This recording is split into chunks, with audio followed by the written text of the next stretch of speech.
Rankings are probably the most common form of fantasy football content that's consumed by dynasty managers and other fantasy football players. But what are they really? I mean, they are, of course, a rank order list of players. What goes into it? What do they tell you, and what do they not? Well, I've got Jake Ciely from The Athletic joining me today. He's been doing rankings for 15 years. We're going to break down the art and the science, and it's more art, of doing rankings next on Dynasty Compass.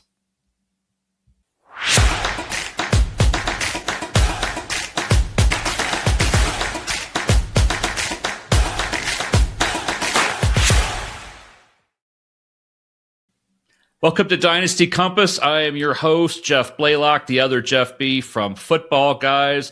Very thrilled today to be joined by Jake Ciely, the senior fantasy writer at The Athletic. That title makes you sound old. You don't look old to me. But welcome to the show, Jake. Good to see you, and thanks for stopping by. Well, no, I appreciate that because I am older than people think. If anybody heard the podcast about meeting Nicole in my 40s, that's a big hint of how old I might actually be for people out there. So the title fits. In other words, that's good. You don't look. It kind of does. You don't look. Although at I'm the third. I'm the third. My grandpa's a senior, so we're actually the family. So my first name is actually John, but my dad always wanted to name his son Jake, but also wanted to keep the family name going. So I'm actually the third. So I'm all sorts of like none of the names make sense. There you go. You were all over the place in time. Yeah, pretty much.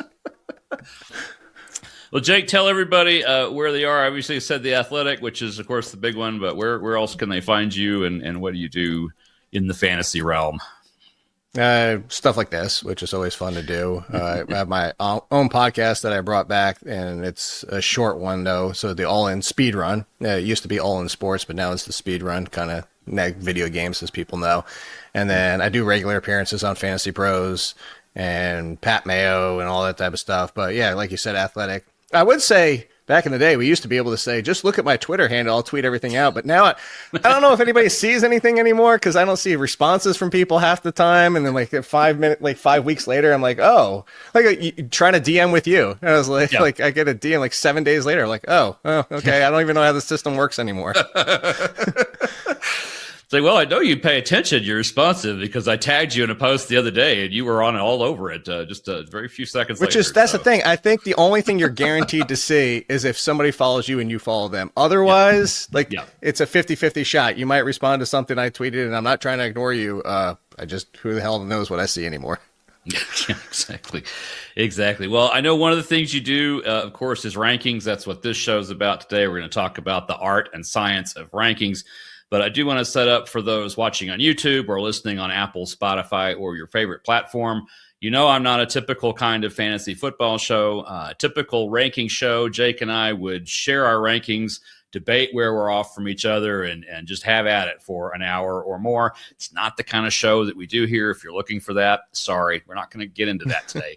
What we are going to get into, though, is, as I said, the art and the science of it, because rankings are not just a rank-ordered list of players. There's a lot that goes on to get to that list, and we've got one of the best rankers in the country here to talk about that. And so, Jake, as we kick this off today, when you sit down to do rankings, is there any particular question that these rankings are really trying to answer? who you want more than the other person? But no, it really comes down to is it'll kind of be a recurring theme throughout this entire thing is that I feel like answering the question, there's not enough. Like, just look. I hate to say this right at the top. I kind of hate rankings to a degree because there's so much information that you aren't getting. It's like the cliche, don't judge a book by its cover, but it's worse than that. It'd be going to a car lot only looking at the outside of the car and be like, I know I want that car. You don't know what the engine's like. And especially if it was a used one, you don't know what the tires look like if you're just standing far away, or the inside could be trash. There's so many more questions that you need to ask versus just, is this player better than this player? Because especially as you know, in Dynasty, you try to answer the questions of hey, you should want this guy better than this guy. But then it comes down to team need, and it comes down to, well, are you a team that's stacked and you can take, more risky players with higher upside? So I try to answer the overall rankings, whether Dynasty or Redraft, are just like, if you're the middle of the road team, and like you're just like, for everybody out there to try to be the catch-all, is you should want this player or to start this player ahead of this one. And then I'm sure, like I said, as we talk, we get more into it. There's so much more nuance. So like that's the answer, but it's like it's a very surface level answer, if that makes sense. I mean, I know you know that. Oh yeah. Yeah, absolutely. I mean, there's a lot of nuance to Dynasty, and there is no way to really do any one thing in Dynasty and have that apply to everybody, even a player take or answering a question. I know I aggravate some of our users in our Discord forum because I always answer a question with 5 questions or more to try to figure out exactly where they are so that I could give them the best advice that I can. But man, you do like Redraft and Dynasty, so you've got that just sort of cognitive dissonance in your head the whole time. I only do Dynasty rankings, so I can kind of just stay focused on that. How do you, well, first of all, how do you keep those separated in your mind from each other? And then do you have a different point of view in Redraft than you do in Dynasty, or is it you said that middle of the road kind of team for both sets of rankings? No, it is different. So Redraft versus Dynasty is just a balance of you would be able to do Redraft rankings right tomorrow. Like if I think the harder part is trying to jump from Redraft to Dynasty for people. And I'm not saying people can't do it. It just takes an extra level because you're thinking 3, 4, 5 years out versus this is all I care about for 2026, and this is all I care about for week 1. And I know those are weekly rankings and different, but I think it's easier to go one way than it is the other. But for both of them to be able to separate isn't too hard. The bigger thing is what it comes down to when trying to do the rankings is there's a similarity to both that I do, is that outside the top 10 quarterbacks, top 20 running backs, top 30 wide receivers, like after that, everybody out there knows that the difference between wide receiver 35 and wide receiver 45, if you take the course of an entire season, is going to be like, what, a half point per game? And that's the thing, is like once we're down to that level, to go back to the end of Frank Gore's career, like I don't want Frank Gore. Like, sorry, like I love Frank Gore at the peak, and I'm talking about the end of his career. I'm talking about the end of his career where he was averaging 7 points per game. 7 points per game to lock that in every single week is not going to win you because he's not going to be the difference maker. So once I get into that range, and this is where I say it ties into both. So for Redraft in that area, I'm going to take higher upside guys. I'm going to take the guys that, if I only get a 2, I only lost 5 points, but they have the potential to score 20 versus the guy that I know his range of outcomes is 5 to 11. Like, I don't really care about that because I want the difference maker, even if it only hurt. But again, it's only going to hurt you by about 5 points. Right. The same thing applies for Dynasty, is that for me, once we get into like just this year, the second round, normally it's the third, as you know. Right. But once you get into the second round this year, I'm taking those shots on guys who could potentially be weekly lineup plays. Like, I don't want guys that I'm like, you know what? I really like that depth on my Dynasty team. I probably can use them 3 times this year. Like, then why? Like, why? Like, if you want to say for trade fodder, then like, I don't think you should be doing that. Like, I'm never drafting to trade. I'm drafting for like the highest potential ceiling that could surprise me in a lineup. Like, I know we don't talk specific players, but like, I'll give you an example. Quarterback this year. I'm not, like, it's funny, like on the Fantasy Pros podcast, I'm kind of becoming the Drew Aller guy, and I'm not a Drew Aller guy. Let me make that clear. Last year, before that, like, because he was supposed to potentially be in last year's draft. Yeah, and last year, like, I made it clear, like, I wasn't an Aller guy, I wasn't a Neusmeyer guy, I was like, and I went down the list. But the thing is, going to this draft this year is you've watched him play. Like, if you said, build me a quarterback, but forget about the brain, like, you would build Drew Aller. And the thing is, like, but the brain is not there. He makes such terrible decisions. But if you watch at the right point of the game, like, you might be like, oh my gosh, that's a potential top 10 quarterback. But if you watch 80% of the game, otherwise you're like, that dude's terrible. But I'm bringing him up for my example here is because, like, in Superflex this year, in the third round, I'm going to take a flyer on Drew Aller versus having my 4th tight end or a 9th wide receiver, because if they get in his brain and teach him to actually see the game, which is a big ask. Yeah. I'd rather have that potential, because if he somehow put it all together, you have a potential QB1 versus, oh, cool, I have wide receiver 5 or 6 on my team. Sorry, that was a really long-winded answer, Tim. No, that's terrific. It's good to know that you are not actually a Drew Aller stan. I was a little bit afraid that you may have changed over the years. You may have seen the light, and now Drew Aller is the dude. But yeah, definitely, in Superflex formats, you mentioned, Nussmeier. I just drafted him this morning in the 4th round of a draft because he's a quarterback, and he has some tape that looks really, really good. If I close one eye, he's a terrific quarterback. But with 2 eyes open and all the tape, yikes! But he did land in a good enough situation. Look at him between some right. like hand sanitizer. Yeah, like, oh my god, yeah. If I do this, it's perfect. But he's with Andy Reid. He's in a good situation. He's on a good team. It's still tiny chance, but there's a chance. And I agree with you, man. I don't want an 11th wide receiver. I'm not going to play that guy. If I'm not going to play somebody, I at least want some upside with them. But you've got let me do something else real quick. You talk about Superflex, and this is, we're going off the sheet, off the order here for what I gave you. But yeah, you're totally fine. Do you when you do Superflex, do you do separate Superflex rankings from one QB, or does that magic happen behind the scenes? No, I do separately, and so I use the Fantasy Pros widget for our site because they've been The Athletic, they've been developing one for years. And it's like the problem is, it's kind of like, why recreate something that's done really well, because that tab is just so easy to use. Yep. And I'll make it clear, I have a regular guest spot. Big fan of Fantasy Pros, but however, I don't love their auto ranker, especially when it comes to Superflex. This is another one, and I already read through the question, so I don't remember if we're going to get into this or not. So I'm kind of maybe answering the question, but if not, it's bonus for you.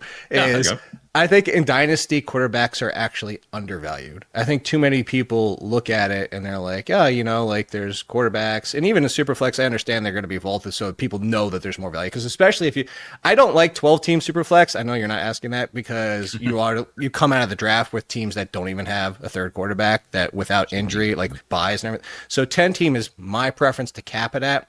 But even so, with the Fantasy Pros, it tries to auto rank for you on Superflex, and it kind of pushes some running backs and wide receivers ahead of quarterbacks, which I think are even more important, as that point being is because it goes back to my whole, I want a top 10 quarterback. I don't want QB 15, even a single quarterback. I don't want QB 15. I don't want QB 17. I don't want QB 13. I want somebody that, when you're talking about, especially in a 10 team, 10's not even good enough. I want top 6 probably, because I need a leg up on everybody else in my league.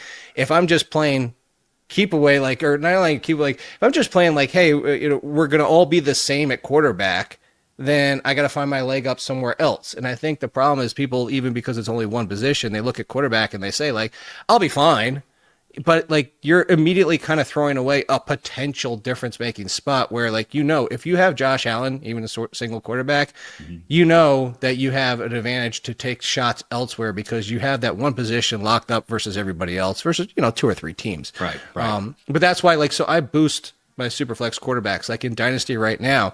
If you look at the widget, most of my quarterbacks in single quarterback inside about the top 75 are plus 15 to 20 spots versus everybody else, because I want Josh Allen, Lamar Jackson, Jaden Daniels, those top ones, because I want some kind of edge at quarterback versus just playing the same guys everybody else is. Mm-hmm. Yeah, it's an interesting kind of way of looking at it, because I think a lot of us get it drilled into our heads, especially new Dynasty players who are looking at the format for the first time in one QB, are told wait on the quarterback because you've got these values, the other positions, and you can just kind of play anybody. And that quarterback, just like the other positions, there are big difference makers, and if you leave them sitting on the board, you're missing out on something. But if you miss on those first few, then then it's a little different story, and maybe we do dive a little deeper down before picking up a quarterback. But rankings, of course, their list, their rank order list. You can do different things to make the list look differently or move people around, but it's still a list.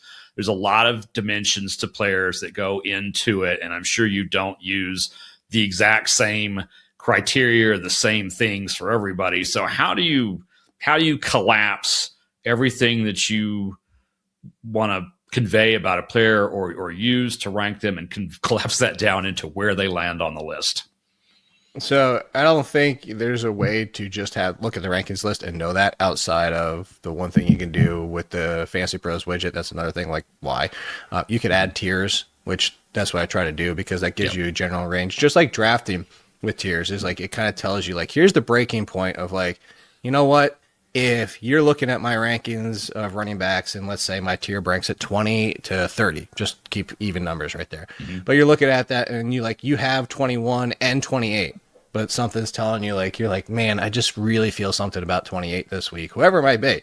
Like that's my way of saying I'm okay with that. Like I don't care. Like you're in the same tier. Like yeah, I have him at 21 because 9 out of 10 times he might score 8.2 and 28 might score 8. And like that's how big the difference is, and that's why they're in the same tier. So if you want to go for that, I don't have a problem with it. And that's what I try to convey with the tiers because like I go back to it. There's only so much we can say if you just print out a list and look at it. Like we're just telling you, yeah, we prefer this guy to this guy, and there's no reason why. Right. Like so that's actually to give you a little behind the scenes. Like for the Athletic, I'm trying to what we've been working on is having an extra column that kind of will have like an upside. That's the part. Like, what do you call it? Like an upside factor or risk factor of like 4 out of 5. His like range of outcomes, but like that's the thing we're trying to like figure out. Like, what's the best way? Because do you want a risk factor? Because what does that tell you? Do you want an upside? Because well, then that doesn't tell you what they're down. You see what I'm saying? And that's the problem with rankings. There's so many more questions to ask. But I think tiers. For what we can do right now, I say we like most of us in the industry. If you use that widget. Is kind of tell you that like I don't have a problem if you disagree with me and guys in this range. Like if you want to jump to the next tier, then we'll have a little bit more conversation. Right. Unfortunately, the Athletic has comment sections where people are like, "Well, I was thinking this and I want this." Oh, you laugh. It's thankfully whittled down over the years, but when people first realized that I will respond to every comment, that's not just who would you start because the rankings are right there. Who would I start? I need more context. Like I will answer who would I start, but if you're just like, would you start blank or blank? That's like the same thing going the other opposite direction. Like you're telling, there's no extra context there. It's just blank or blank. Okay. The higher ranked guy. But anyway, the comments a few years ago, I legitimately started off the season. The first 10 weeks of the season, I had over 1,000 comments for 10 straight weeks. They actually like did like a little mini award behind the scene in the Slack for answering all those questions. So I'm actually really thankful they're only down to like 300 or 400 now. I have more time on my hands. I mean, that's some extra time to then just sort of rethink your rankings as you answer questions. See, you rank around 300 or so players. I did some mathing before we came on. I don't know if my mathing is correct, but that sounds about right. How do you undertake that process? So where do you start? I assume you do not start with a blank sheet of paper, but perhaps you do. Where does Jake Ciely sit down and say, okay, I'm ranking 300 guys today. Let's go. Where are you starting from? So it's funny. I actually start with whatever's last that I had. So if it's in season, pull the previous ranks from the previous week, but obviously bye weeks are going to come into play, but that's obvious. But anyway, start with the previous. Well, actually there's two different things. I should have said regular. That's preseason. Preseason, same thing as I do with Dynasty is it's kind of convoluted for Dynasty because redraft, like just draft in the preseason redraft, like I have my projections. So I do my first go and I go through the rankings and it's not writing it down. I just download them into an Excel sheet and I move them and I go position by position and then I do the overall.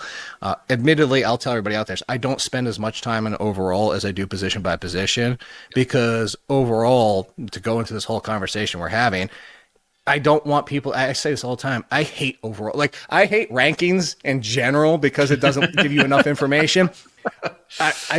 I loathe overall rankings because people look at it and they're like, oh, he has Jeremiah Love at 12, but, T. Higgins at 18. So every single time I should take Jeremiah Love. And I'm like, well, not necessarily because who's already on your team? What do you think? Like, who's still available that might be around on the back? So that's why I hate overall. But anyway, I do my rankings position by position, do overall. I do my projections. And then I load the projections ranked, like I pulled just the names, and then I look at my biggest differences, and then I decide like who I want to tweak based off my projections. I always reference this. There was a bunch of years ago. It was before Lamar Jackson broke out, and I had him. Everybody had him ranked like 8, 9, 10 that year, and my projections put him at 2. And I put it like, and I was like, wow, that's like, I even questioned my own projections. And I'm like, yeah, Right. I was like, I'll put him up to 4, but I'm not going to put, and that was the year that he won the MVP. He finished 1. And I was like, oh, man, I should have listened to my projections. Anyway, my point being is that's how I do it. So for Dynasty, you can't really, as you know, you can't really do projections for 4 years. Like you can to a degree, but it's so convoluted. And I just use my projections for 1 year, pull them in, and then I start moving them, okay, like based on, like, I'm kind of going through my brain of like, all right, you know, Lamar Jackson, we'll just stick with him, 22 points per game. Well, I know that should last 4 more years, but, you know, whoever might the quarterback be right behind him, we're like, well, his might only last 2. So it's basically age, looking at age and moving these guys around in their situation. So it is manual, and that's why Dynasty rankings take twice as long, because there's so much more manual of actually moving these guys, of saying, all right, well, we're also talking about people on 1-year deals versus 3, 4-year deals versus like Josh Jacobs. Yeah, that's cool. I know he's going to produce this, and he could still possibly, and I even say they should possibly could do it 2 or 3 more years, but is it going to be on the Packers? Like he's like gone next year. Like, Right. So that's how I do it. But like, that's why redraft is so much easier. That's why I say you could like you don't do them, but this is why like it's so much easier jumping to redraft if you do Dynasty than it is to go the opposite direction because of that. Yeah, absolutely. I mean, I do occasionally have to sort of dabble in that and say, well, if I didn't do these, but he'd probably be around my wide receiver 12 or 13, and here's why. But yeah, I mean, you've got the time element, of course. You know, you've got your projections for this year. You know, do you give like this year a particular weight in your evaluation, or is it just this is really the only set of data point that I have, and so we'll go with that, and we'll just kind of go from there? No, that's a really good question, and that's probably where I get the most pushback in Dynasty. Is I rate what's the word I'm looking for? Weight is the word I'm looking for. We're talking about ranking so much, the R keeps coming right into my mind. I weight this year probably heavier than most people do, admittedly, because I look at it as like, we know what we should get. Like, everybody loves the rookies. But I mean, just look at last year's. Look at like, you know, Jack Besh, and like, I don't know, there's still hope for him. Torrey Horton. Not only is that like, he's actually like doubly possibly buried at this point. Right. So like I look at it as like, I know what I'm going to get. I know these players are like, and I'm not talking about the 30s and stuff like that, because I already said that's where I would take swings. But a lot of the arguments that have been pushed back on me has been stuff like, why would you rank blank over blank? You know, and I'll give you a good example. So Dane Brugler did a mock draft like everybody did before the draft, and he had like Tyson and Lemon falling into terrible spots. I mean, spots where they were at best the 3 this year, and they would be. But then he put, I forget who it was, somebody on the Raiders, and it was a 2nd round wide receiver. And my point was like, you know what? I think there's an argument to take that 2nd round wide receiver over them. Granted, those 3, the big 3, Tyson, Tate, and Lemon, were my big 3. And then I had Concepcion on a tier of his own, and then I had everybody else. It was like, but the gap between them and that next tier of wide receivers like Brazel, Bell, and all those type of guys, the gap, like when you look at talent, isn't like, we're not talking Jamar Chase versus, you know, like average wide, like a Devontae Smith, who's still a really good wide receiver, but Jamar Chase, you don't care what team he's on, he's going to be Jamar Chase. Devontae Smith, we've seen it. His role can change with who's on the field with him, but all that. So it's not that kind of gap. I think they're a lot closer this year. I don't think we had those Jamar Chase type wide receivers in this draft. Maybe I'm wrong, but it goes to my point in this whole thing. Is I'm saying, like, I would take that blank wide receiver over the Raiders because he's coming in definitively as the one. He's going to be the one. Best case, and all those other guys were mostly 3s, best case probably 2s.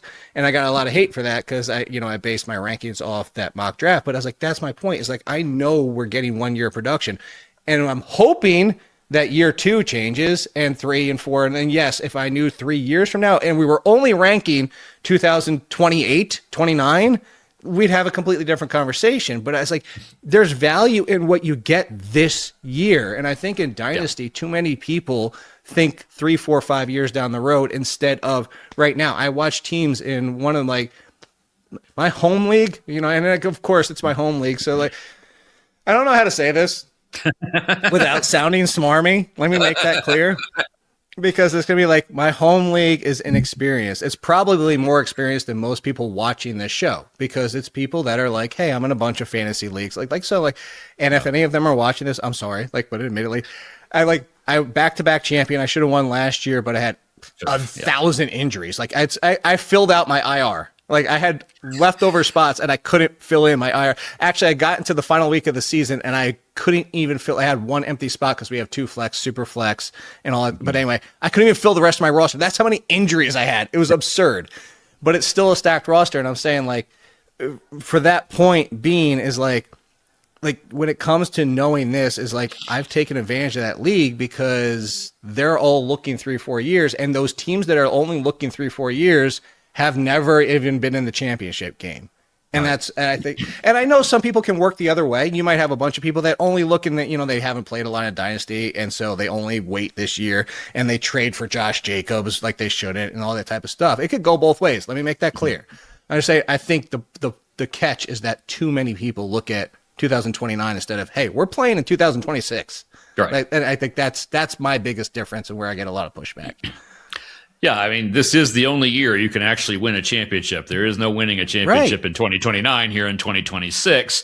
And at some point, you know, the perpetual rebuilds need to actually not rebuild anymore. And for me, it's really a matter of what's your strategic goal for a season and then stick with that for the season because that advances you to the next season. I see a lot of Dynasty players changing strategies, you know, being attracted by the shiny object, the rookies, as you're talking about. I personally am lower on rookies than a lot of the industry because of the various sorts of things you're pointing out, is that their potential may be very good, but they're rookies and there's real other people on the field who have histories with their coaches and their players and whatnot. And so, you know, that tends to dampen them just a little bit. And then, of course, there's always more rookies coming. And this year's class in particular, there's definitely more rookies coming next season. You may be a little better. But so you did mention age a little bit, and age is sort of one of those things in Dynasty that is not as simple as just this dude's older than that dude, because there are also elements of their player performance, where they are on their team, whether they're Derrick Henry and defying time, or whether they are Jonathan Brooks and can't stay healthy. The age difference doesn't seem to matter there. So how do you kind of factor age into Dynasty? Do you get a pretty heavyweight? Is it a lightweight? Is it tiebreaker? Kind of how does that work for you? Inherently a tiebreaker, because I mean, if you look at Chase versus Smith and Jigba, we're talking about 2 years, that kind of situation. So if you want, but I mean, I can still see the case for Chase being 1 versus Smith and Jigba because he's Jamar Chase and he plays with Joe Burrow and the Bengals. So like, you can see how you can make the argument either way. I think when the gap is bigger, when you're talking 4 or 5 years, now it means quite a bit. You're also talking about the fact when age, I think, comes into play of trade opportunities. So I'm always trying to get away from running backs once we start thinking 27, maybe 28. And I know, like you just brought up Derrick Henry. But we have plenty of other running backs at this point. The day and age we're in now, people's careers are lasting longer. They're playing longer. They're playing at a higher level for longer, which is the biggest thing. But the problem is I'm thinking about it's kind of like, do you want to be left holding the bag? Everybody know, and that's things like everybody knows 29, 30 is the real, oh my God, it's about to happen. And there are some that get past that and that isn't an issue. But you're looking at the fact of like Jacobs right now. If you would have traded him last year versus waiting for this year, you just look at him, his trade equity was so much better last year than it is this year because you got out early. And that's the thing. Right. It's and I'm not saying just throw these players away, but you know this, everybody knows, you're going to be able to get trade value. And if you can't, you hold on to them. That's what I'm not saying, give them away for poor return on equity, but return on value. But the thing is like I'm looking to kind of think ahead and get that year before everybody's thinking about it, because everybody will know at this point. Wide receiver is the same thing. Like if you know, Mike Evans is the good one that keeps hanging on. Right. And that's the 1 out of 50. Like Mike Evans, Derrick Henry are the anomalies. Like I know people got away from Mike Evans 3 years ago, and they're like, man, like it's annoying at this point, but you did the smart move. So that's kind of how more of I look at age is like, is it about to potentially start to decline and every single year is going to be lesser return on investment? Or, you know, also when that comes into play is possibly the contract involved like that. I think that's one part that people don't look at enough. A good example this year is I'm not a huge Nick Singleton fan. I am a fan of the situation as potential return on value because he went to a team with 2 players, 2 running backs, Pollard and Spears, are free agents next year, or either or both even back. And that's the thing, it has nothing to do with their age. It's just they're on expiring contracts and are either of them back. And Singleton went to a team where like potentially is the timeshare next year. So it's like age comes in, but age also comes into contract situations. Because you could play that out too. It's like, is Josh Jacobs going to get anything more than maybe 3 years and a very heavy first year loaded deal? Probably not at this point. And that's the other part of how you look at it is contracts go almost hand in hand for me when it comes to money age. Yeah. My contracts and money definitely go together. Those two things are definitely surprising how that works out, right? Surprising. Yeah, it's really shocking how that works. You know, but it's a great point to look at the contract situation of the other players on a team in Dynasty, because that tells you a player may be entering into a situation where they may be locked into a 3rd or 4th role for years because of the moves that were made. You know, look at, for example, the LA Rams with Max Clare coming in. There's already 11 tight ends on the roster. All but one of them is under contract through 2028, I think. There are outs there, and they may trade them. They can have some cap casualties, but that's a lot of traffic in front of a young player. Then you look at someone like an Eli Stowers, who was my tight end 1 in the rookie class this year and still is. And part of that is now with that landing spot. I mean, you've got a team in Philadelphia that has been very good to its tight ends over the years, and that is willing to part ways with their tight end 1 this season. They signed him to a 1-year deal, restructured to be cap friendly, lots of void years afterward. And so that means that Stowers may very well be the tight end 1 for an offense that likes tight ends in a year. And that to me is a valuable kind of thing to be looking at. And so that does play into, I know it plays into my rankings, but it should also just play into player evaluation as a dynasty manager. When you are looking at a choice between a couple of people that are in the same tier, that may be a sort of tiebreaker even over age, is what's the contract situation? What's the role going to be, you know, in the future? And that's something that can't be reflected in a rank order list either. We may take it into account, but we can only take it so far. Well, yeah, and that like a great example of this one is I saw some people who were like, "Oh, look out for Colby Young. The Bengals love to pass." I was like, we're really getting excited about the third wide. Like Yoshevich was fun at times, but they're 29 and 30 are where the contracts end for Higgins and Chase. And, you know, we'd be surprised if Chase gets extended at some point and just keep him as a lifelong Bengal. But like, we're talking about 3 years from now, these top 20 wide receivers are like, really? Like, fine, take your flyer on Colby Young, like whatever. It's cool. I'm not going to argue. But like, I think that's a really good point. Is like that spot is he's at best the 3. That's not terribly exciting. If you need that kind of depth, you could trade for it in season. Yes, please. Colby Young will be available. Yoshevich will be available for a 3rd round pick at any point after around October. So if you need him, you can just take him there. So what would you say, you know, in terms of your process, you know, do you have like hard and fast rules that you give to yourself or anything that you could write down or the rule, or is it the judgment calls that really aren't kind of set into stone, that you may use one precedent thought process over here and use the complete opposite thought process and precedent over here with a different set of players?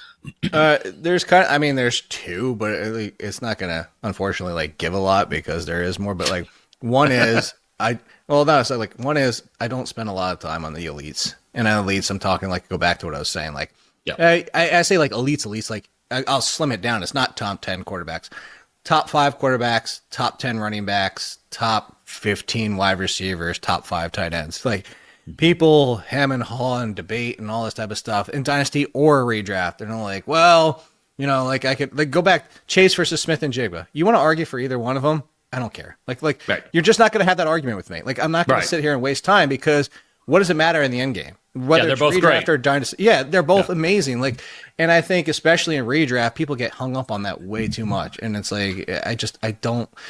This year with Lemon, Tyson, and Tate, I have Lemon 1. Like, if we want to, like, I'm sure you saw it. Like, I got so fired up with the whole Jalen Hurts can't throw over the middle. And it's like, no, he doesn't. The team hasn't designed him to the past couple of years because of the talent around him. But he's great at throwing outside and deep. It's like, I made the comparison to baseball for baseball people out there. It's like, these are the people that complain that Kyle Schwarber doesn't hit enough doubles. Why? Like, he still hits doubles, but like, he hits 50 home runs. Like, I want you to hit more doubles. Who the hell cares? Like, but also, you really think, and I said this yesterday on the Fantasy Pro show, I was like, you really think people out there like who are arguing for this Hurt situation, that the Eagles traded 2/4 to move up a whole 3 spots with a division rival to take a wide receiver that doesn't fit their offense, with also Mannion's taken over. Hurts throws over the middle of the field exceptionally well. It's just he hasn't been asked to and doesn't need to. All that being said, is I'm bringing that up to say, like, Lemon versus Tate versus Tyson. If you want to argue Tate's should be the one, okay. Fine. Like, I see every argument for it. If you want to argue Tyson because he was the best talent, if healthy, fine. I'm okay with it, whatever it might be.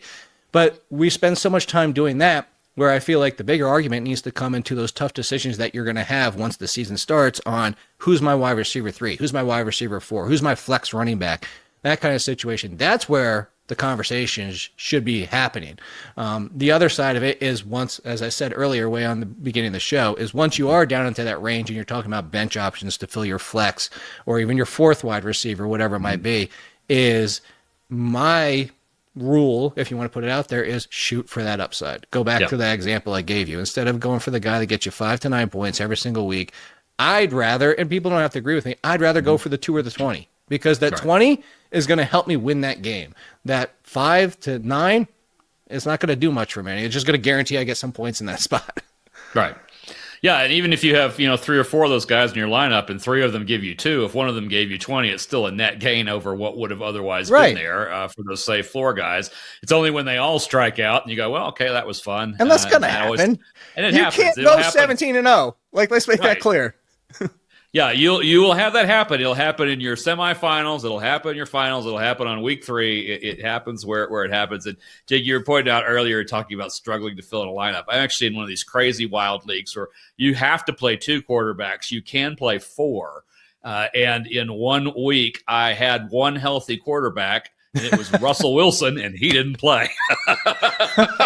So I had 2 zeros at the top. I was going to say, you took the big fat L in that week. And I was in playoff contention up until that point, and that was the end of that. But there obviously are lots of other sources for rankings out there, but you and I aren't the only 2 people who do this. Is there any point in your process where you look at what some other people have done and see, where you are relative to that, or is that a once you hit publish and then you look kind of situation? So I will say, like, I try not to, because I get, there's so much noise, and I'm not saying noise in a bad way. It's just like, there's so many people and really good minds. And I would say that's why I don't want to call it like noise in the like disparaging term. Right. There's so much out there that like you can cloud your own, like, I think more times than not, and this is why I tell people to trust their gut when they push back on my rankings, because I do the same thing. The more often than not, if I let that stuff sway me, I swayed wrong. And I'm not 100%. Like, even when Fantasy Pros did their accuracy and it used to be a percentage, we were in the corner, and we were up in like the upper 60s and stuff like that, which means 2/3 of the time we're right. 1/3 of the time we're still going to be wrong. And back then they used to do it like very much like, if this person finished in front of all these people, it was right. If not, so it's very easy to get wrong. So even the best of the best, like, and if you want to call the other people, not me, the best of the best, but anyway, we're going to get at least a third wrong. So I'm saying is that, like, if your gut's telling you something, you've seen something, I can't possibly watch every minute, every single game. I have NFL Plus. I stream through, and like, I still might miss something. We're not perfect. Hell, NFL teams drafting And this is their job, aren't perfect. We miss, they miss half of the first rounders, don't end up becoming first round values. So if they can't get it right, so I say all that to say is like, I pay attention, but I try not to get sucked too far in for like groupthink. You know, there's a few out there that I respect that I feel do similar, like what, like again, people find success. I'm not saying everybody's doing it wrong. I want to make that clear. I don't go 100% film. I don't go 100% stats or metrics. I do 50-50. I feel like if you do one without the other, you're giving yourself a disservice. And I know some people skew very heavily one direction or the other. And again, I'm not saying their way is wrong. They can be very successful doing it. But I try to find people who are similar. Like Rich Rebar is a good one. I didn't want to give out too many names because I don't want to leave somebody out and all that type of stuff. But like Rich watches a ton, but he also involves a lot of metrics and stuff like that and gives so much information that sometimes if I see him really down or really high on somebody versus where I'm at, I might take a second look and go back. It's similar to the projections. Where my projections say this and my ranking says this, it kind of makes me go, wait, where did I miss something? Did I miss something on the projection side, or did I miss something watching that I completely overlooked?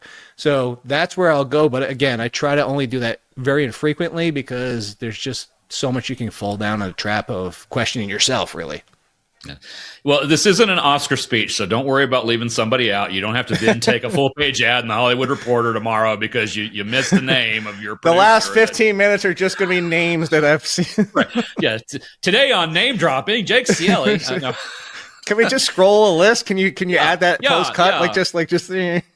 Yeah, we'll just do the credits. Here, I'll give you a really easy one. Not everybody I follow is fantasy related, but a lot of them are. Just go to the people I follow on Twitter. Everybody, including yourself. Those are the people like I've actually interacted with and respect their work. So there you go. There you go. Yeah, I'm with you. I try to do as much of it as I can. I will then look to see where am I missing something if I'm way off. And sometimes I am missing something and sometimes I'm not. You know, I think you've got Rich for kind of your muse. Mine is Matt Waldman, particularly on the rookies, that if I've got somebody at wide receiver 4 and he has him at wide receiver 26, that requires me to go back and at least take a look, maybe look at film. I do tend to be more analytical in stats, but I do have eyes. And so I do see things. I do kind of evaluate that way. But, you know, for me, being kind of a mathing sort of guy, math is what comes into fantasy. We're trying to get points. Points are math. So there is that. So I'm a little heavier on analytics, but not exclusively so. I think folks who are exclusively so are fine, but they're missing out on what their eyes would tell them. Yeah, if it's a 70-30 versus 50-50 versus 60, whatever it might be, like, I don't think there's a wrong way. I think completely ignoring one side or the other, because you saw that. There was like, what was it, 2 or 3 years ago, there's a huge debate on Twitter about it. Like, well, guess what? I feel like anybody who's 100% one way or the other, I think you're all wrong. So anyway, Waldman's a good one because I'm not going to say the players because I don't want to sound like I'll put it this way. There's been a player that Waldman was super high on, then I'm like, and I ended up being right. And there was a player that Waldman was super high on, and I wasn't. Then I went, and he was right, and I was wrong. So like, there's a good example of like it can go both ways. But he's he's a good one. I've actually talked to him on his podcast before. Mm-hmm. Yeah, and you know, with Dynasty, you have several years for things to play out. So you could be wrong for 3 years, and then suddenly you're perfectly right. Just don't wait till that fourth year to do the victory lap. Just right. So yeah, how do you know when you're done? How do you know when your rankings are done, other than the clock hit the time that you have to hit publish? How do you know that you're done with your ranking process? You know what? That also a really good question that I think just ties into all that. It was like, if I now at the point where I'm looking at these minute details that in the end game don't really matter. Like because metrics do, but once you start getting like super deep into like these ones where like it could just be simply the game matchup. That was the 1 week. And like, so if I'm at the point where I'm like, but wait, should I put him 26 and him 28? Like stop. That's where, like, when I go back to what I was saying, like, if you want to argue the guys in the tiers, and if I start doing them, like, that's where I'm like, oh, no, my ranks are done. If somebody wants to have a discussion about these two players, I'll absolutely have it. But once I start, like, fine-tuning, so to speak, like, I think that's where you kind of get, like, you're done. You're overthinking yourself. Yeah. Yeah, same. It's for me though. It's lower. So when I'm arguing with myself between wide receiver 72 and wide receiver 75, like it doesn't matter. It just doesn't matter. If I could give them all the same number, I would. But I have to make them different. That's a good way to put it too. Like there was plenty of times last year because you said like last year was such a volatile. Like it probably. So I've been doing this professionally. Right. I've been since 2010. I've been working for at least a site somewhere, and last year, I may be wrong, but feels like the most volatile wide receiver 2 season I think I remember in now 16 years of doing this. And I think like that's a really like I wanted to rank like I just want to rank like 15 wide receiver 16. Like I just want to put them all right there. Yeah. Like I don't want to even have 16 and 28 that big of a gap. I want them all like so I know what you're saying. Like there's like I just want them all in that same spot. That's been my rookie ranking so far. After about 7, the rest of them, the next 18 could go in any order, and I could defend it. You know what? I feel like the NFL did that. Like, You know what the NFL did this year? The NFL, without realizing it, was a bunch. It was 32 fantasy managers. They all sat there once we got to the second and third round and started saying, "Oh, I'm going to look like the smartest person, and I'm doing this." Like, and that's this entire draft was like. There's going to be, I feel like in about 3 or 4 years, I know we're talking rankings, but I feel like in 3 or 4 years, we're going to be looking back and, we do like the grades now, looking back. Right. I feel like there's going to be some really terrible and really great draft classes that like we just didn't know because like everybody was out there trying to look smarter than the other team. It's funny you said that. It was what I said to somebody the other day. Is like that they were trying to out clever themselves or each other, and they ended up with this sort of weird set of players that doesn't quite go together. I actually did some research earlier this year, being a mathing guy, trying to find the gaps between ADP and actual success and compared it with other things. And the worst set of things in terms of predicting actual fantasy performance, and admittedly they're not trying to do that, they're doing something else, but it's the NFL draft. The NFL draft is terrible at predicting fantasy performance. ADP Absolutely. Is much, much better. But of course, because we Dynasty guys, we are trying to get Dynasty value, right? NFL guys are trying to build their team. I mean, you don't take someone like a Nate Borkacher because you are trying to make fantasy points. You take him because you need a blocking tight end to supercharge your running game, and that doesn't show up in fantasy. But I mean, the NFL is also a good example this year of like what people in fantasy do too. Is like, oh, I got to be the smart. I got the buzziest name. I got to make sure I get him. Like, oh no, because you just you ruined. So you asked before about my rules and stuff like that. A separate rule to when it's purely drafting times. I always said like, don't buy all the risk, and where that means is like you vault somebody, and you can obviously with the elite guys like you're taking Lemon or Tate at 2, 3, 4, whatever it might be. You have to like. There's not like I'm just talking like rounds 2, 3 in Dynasty and Redraft. Obviously now we're down to rounds like 5, 6, 7, stuff like that. Right. But the point being is kind of what we just saw with. You just brought up a really good name, and anybody like Caleb Douglas. That feels like one of those ones where it's like, what's the possible return on investment in this? And it's like if you bought them where they have to be 100% of the outcome, that's the best case scenario.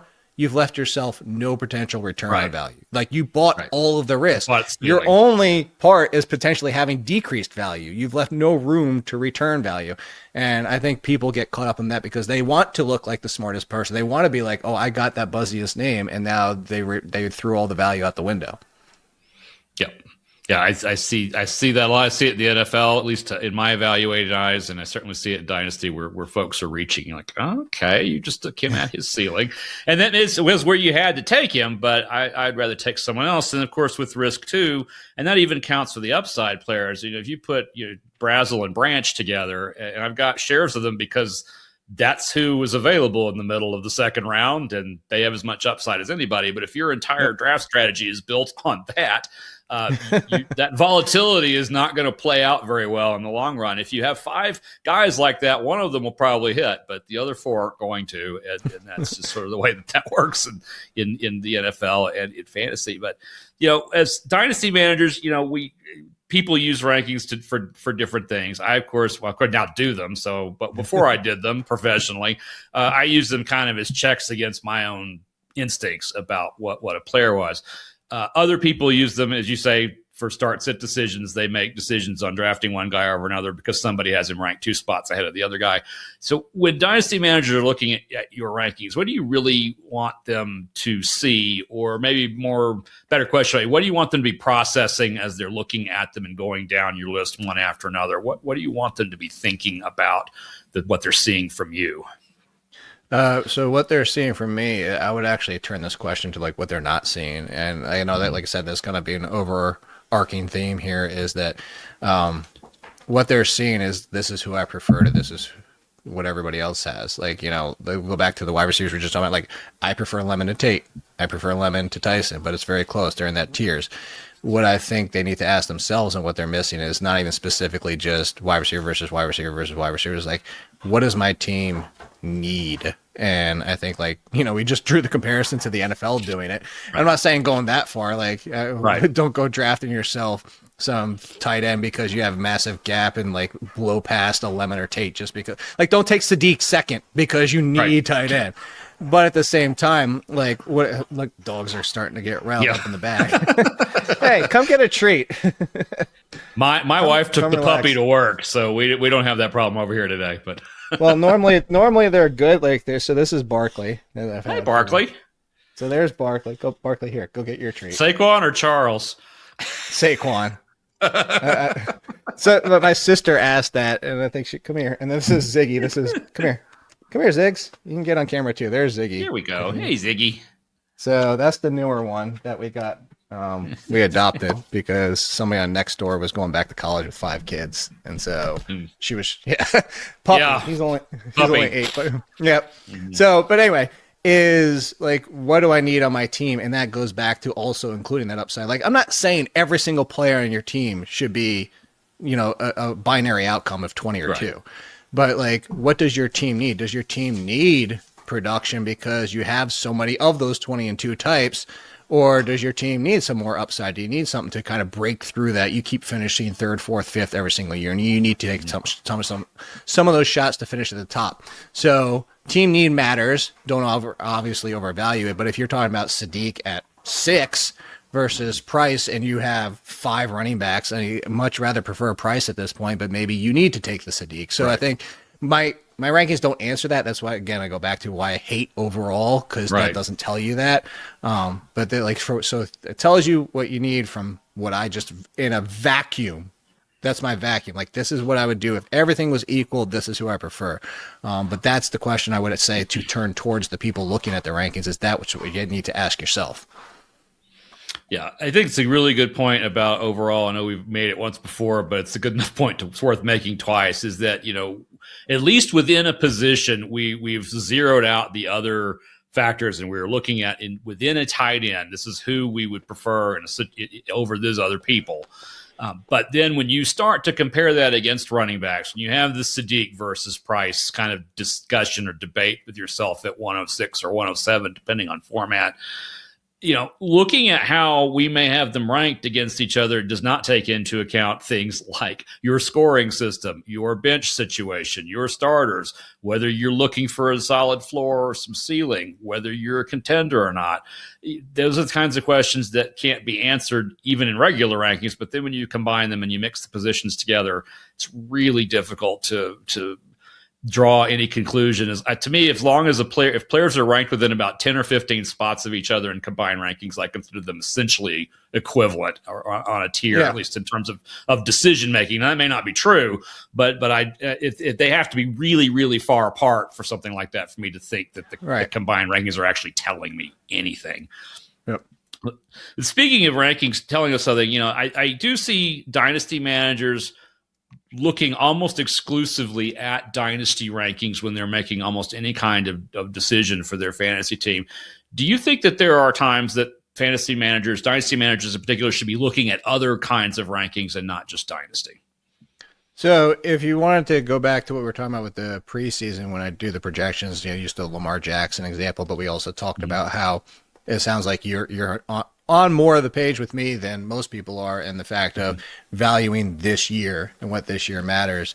Projections might be the better way to look at it, is like the rankings with the projections to say, like, okay, in redraft for this year, I'm trying to decide between 2 guys. Like, like Casey Concepcion falling to the Browns, or heck, with what we all hated with Boston there. So, I'm trying to decide dynasty wise. I know Jake was, and I'm saying this like, so I know Jake was a big fan of Concepcion, but where does he now have him just for this season? Because that's also telling me who he sees the clearer path to hitting this year. And I'm just using it as an example because they got drafted both by the Browns. But I think that's something like just gives you that little extra nugget is like, okay, this person might hit first, and then, well, they've now got the head start and, maybe future years. But again, what if one of them gets hurt? What if something else changes the quarterback? New quarterback comes in next year and their styles change of like who they like to go back to the Eagles. Like if you were talking about the Eagles for next year versus the Eagles for the past 4 seasons, it's going to be a different style offense.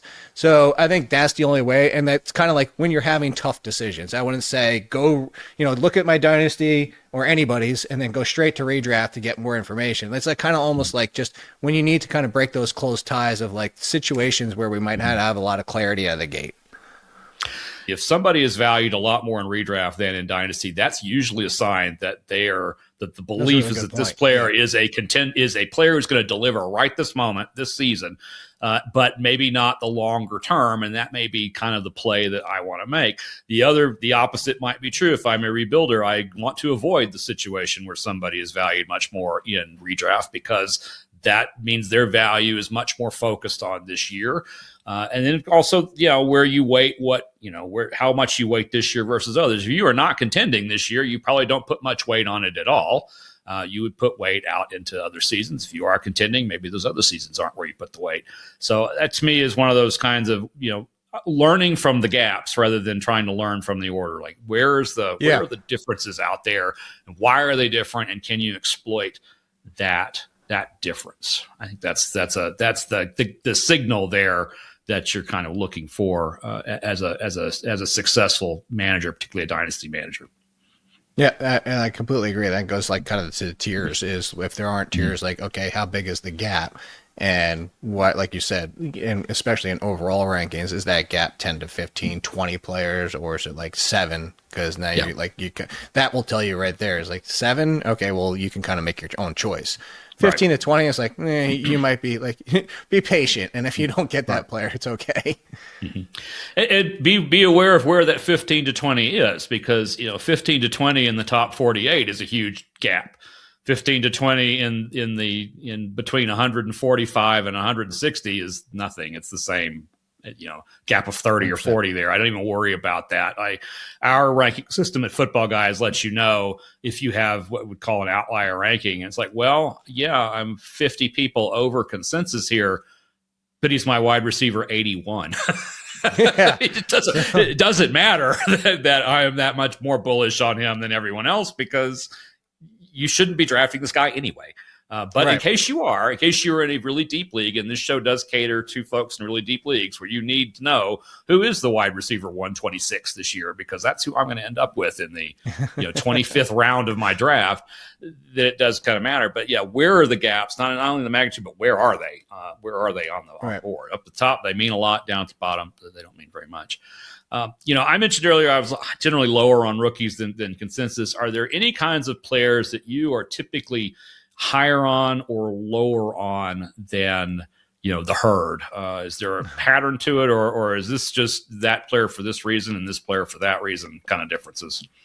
So the quarterbacks, to go back to that, like quarterbacks in general, but mostly like trying to find, like I'd rather keep going back to the well and trying to find a top 5-6 quarterback and taking those chances versus just being happy rolling out. Like I always compare it to like real life with the Bengals. Like, do I want Andy Dalton every single year and just knowing I have quarterback 15, or do I want to take the chance and go back into, a trade or a draft? I'm talking dynasty, and take the chance that I have somebody that makes a difference at that position. Tight ends, I would say I'm much higher on the potential. Same thing, quarterbacks, and much lower on the rest, because once you get past, everybody knows this, once you get past the top 5 or 6 tight ends, the difference between tight ends 7 and 20, and especially in Dynasty, everybody has a tight end that they could plug in. Everybody does. And I see people are like, out there and they trade for like And this is before the move to the Giants, and maybe he finally becomes a top 5 or 6 tight end. But everybody's like, oh, I got Isaiah Likely because he put up 20 this week. Yeah, but at the end of the season, you still got the same tight end that everybody else has because everybody in that range of tight ends might put up 20 or might put up 5 because they're tight ends. So like those two positions. But if you're talking about like players kind of skills overall, it's not like it's not like a Lemon type versus a Tate type or anything like that. It comes down to, I think, the most overlooked thing. You talked about how NFL draft ADP, like the real NFL draft where they were drafted, doesn't mean as much as people think. Draft capital, basically. Right. I look for potential opportunities, and I go back to my Raiders comparison. It's like, he's not my favorite wide receiver, but he just walked into potentially 130 targets. I'm looking for touches. Right. Where are the potential touches? And that's where it really comes down to. So there isn't like this is a specific type of player. It's a specific type of opportunity. And that's like over to Nick Singleton. Again, now it's kind of like a little bit, this is where so many layers come in. Like it's a little bit contradictory to the valuing this year, but I'm looking at Singleton potentially could be walking to 200 touches next year, where some of these other running backs, they could be the number 2 from day one, only getting 100 touches, but those 100 touches are also guaranteed to only be 100 touches for the next 3 years. Right. Emmett Johnson, like assuming he becomes the number 2, Kenneth Walker might get hurt. That's fine, but we're not going to try and predict injuries. Right, we're not going to predict Kenneth Walker just signed a long-term contract. He is the guy for the Chiefs for the next 3 to 4 years if everything stays as we expect it to. Best case, Johnson's going to be 100 touches. Will some of that volatility? No, but I'd rather take the chance on Singleton because next year that's 200 potentially for 3 or 4 years. So it's the opportunity that like I'm always looking for where the potential touches coming from, whether it's wide receiver, tight end, quarterback, or like whatever it might be. Where's the opportunity coming? Yeah, I think it's really, really, really solid advice there. I mean, what does this guy's role look like? How does he fit in, and what does that look like going forward? Because he said if you've locked in the players ahead of him on the depth chart for years, then that's where he's going to sit on the depth chart. He becomes a desperation flex play at best. Or if everybody in front of him got hurt, the Ja'Cory, the Bill Krosky Merritt situation. If everybody in front of him got hurt, he gets his opportunity. But that's not something to bank on. We don't want guys. And now he might not even have that opportunity this year. And it may be gone because they once again have 13 running backs, and that may shake out.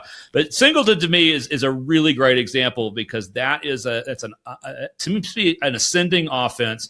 You have an aging workhorse one. You have a 2 that hasn't really shined when he's had the opportunities, and you bring in someone who has had a really good college career, who's hurt, who had a really unfortunate injury that killed his draft capital.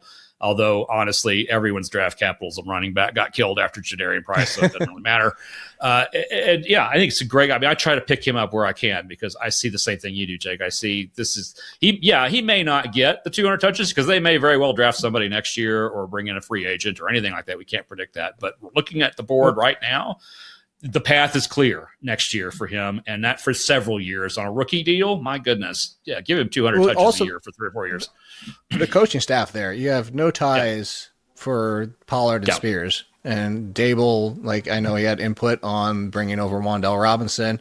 Right. I know he's not the head coach or anything but like there's input up and down this team where they're coming in and being like, you look at those, like, why would they want the guys before that? Like, their ties are now to the people that they drafted or brought in a free agency to prove that they knew what they were doing with the guys that they brought in. Right. Yeah. That's another thing, too, to look at. And with so many changes in coaching, the coaching carousel spinning really fast. We got, 18 new offensive coordinators this year, which is insane. So even a lot of the things that we assumed before, if you assume Philadelphia's offense is the same from last year to this year, well, I don't think that Sean Mannion is going to send 4 receivers in straight lines down the field 70% of the time. I may be wrong, but, as something you pointed out earlier, Jake, over the middle is going to be a thing this year for Philadelphia in all likelihood. Last year it was not. It has nothing to do with Jalen Hurts' ability. It's the play calling. Play calling is different this year. So lots of things to always think about. Dynasty is an ever-changing, ever-moving target. You're going to be wrong a lot. Just be prepared. I've seen people agonize over rookie draft picks in the last couple of weeks. It's like, just go with the gut. Whatever you were thinking initially, that's the answer, period. It doesn't matter where we have them ranked. Doesn't matter any of these other things, yeah. And your chances of being right or wrong are the same for either one of them. Probably less than half, because that's the way rookie classes are, especially when one is not great as this year. And then just one other thing on that point, you're talking about the Jets and the Browns being, we beat up on both of those franchises on this show quite a bit. We have one of the weakest position player draft classes in years, according to just about anybody. And the Jets and Browns take two players each in the first round out of that group. That should tell you a lot about those two franchises. Yep. and apparently to everybody, hey, they are two of the teams that supposedly did the best in the draft, right, according to the last site. So right. Maybe things are changing. At some point they've got to hit, right? Jake, this has been a lot of fun. Thanks so much for hanging out with me today, hanging out with the pups too. Do you have any, kind of final words of wisdom for Dynasty managers who've hung with us through the show and listened to us describe how we kind of don't actually like rankings, but we do them, and they are sort of important, but not really. But yeah, they are something that comes with this territory, and a lot of people look at them. Yeah. Final piece of advice doesn't have anything to do with rankings. It has to do with stop being lazy. There are too many lazy managers. No, that's like serious. This is where people get their advantage. Is you'll see it all the time, especially sleeper. Now that they have that put people on the trade block thing, is people just bang, bang, bang, bang, and it's like, oh, 4 people in the trade block, and then that's it. That's the end of it. Like, make some freaking effort, people. Like, go to teams, look at their needs, and be like, hey, what did you think about trading this? Or like, even throw an offer out there. Like, people are lazy, and everybody does the same thing. Is like, hey, I need a running back. End of story. Like, everybody's supposed to just come to them and flood them with offers. Like, just put in a little bit of effort and make those efforts and make those conversations. I always love starting with the conversation of like, hey, I say, especially in sleeper, because you can do it. You send the trade offer and say, this is what I was thinking. Like, blah, blah, because you have this need. This fits my need. What do you think? Do you even want to not, like, if you're trying to buy low on Marvin Harrison right now, which I think is a good opportunity, you can send out a trade offer. Hey, but like, this is why I'm sending you this. And then you can find out, like, or is Marvin Harrison somebody that you're not looking to sell low on, that type of stuff. But anyway, people are lazy. Just make the effort, and you will be a better fantasy team just making some effort. Yep. Yeah, that's great advice. Great advice, Jake. Really appreciate that. Remind everybody one more time where they can find your great work. Well, trying to chase down these dogs when once a puppy. That's what you find me a lot recently. Over the Athletic. If you can find anything on Twitter these days at @AllInKid, the same thing on Blue Sky and Instagram and all that stuff. But mainly the Athletic, the Fantasy Pros, and then my All In Speedrun. Like, those are the other podcasts I'm regularly on. Well, obviously my own podcast. I would hope I'm regularly on that. I would hope you do your own podcast. That's kind of a thing. There was one thing I did not ask you about that I meant to. It just didn't work itself in, so we'll do it as kind of our closer. And that is, what is your process for ranking kickers? Can you see the shirt? Oh no, it's off screen. It's off screen. Well, maybe in the wide shot we'll see it. Maybe in the you know what it is. You're lucky I didn't hang up this episode as soon as you asked that, because ban them. You know where ban them all the HELL. Yeah, that has been some of our online banter over the years has been over exactly that. They hashtag BanKickers, and I was doing a division by division sort of recap of the draft for fantasy purposes, and the only offensive player that could possibly score points in fantasy Green Bay selected was a kicker. So I immediately this is the ultimate Jake Ciely draft pick right here. Lead with the kicker. That's and the thing is, here, I'll give you the most simplest version of it. It's like, for everybody out there too, like, I want it replaced. Like, if you ban kickers, replace it with a flex. Just go deeper at running back, wide receiver, and tight end, which is what I really love. As a complete sidebar, like, one of my favorite leagues is one where you start one quarterback, one running back, one wide receiver, and then it's 7 flex spots. And six flex spots, 1 super flex. So it's like legit, like, you're starting what you want. So much strategy. Right. Anyway, the simplest version of, I'll tell you before we get out of here on the kickers, is like, the only way they have value is if the offense fails at their job. Right. So there you go. There you go. But Jake, thanks so much for joining me, and thank you all for watching on YouTube or listening on Apple, Spotify, or your favorite platform. Please like and subscribe. Please leave a comment. Like Jake, I do also personally respond to the comments that we get here on YouTube and elsewhere. If you want to help the show grow, go over to Apple, 5-star rating and a nice review would really help the show get some traction, gain some more audience. And also tune back in, because next week we will have another outstanding guest and more of this dynasty theory and discussions to help make you a better dynasty manager. And that's why this show is called Dynasty Compass. See you next week.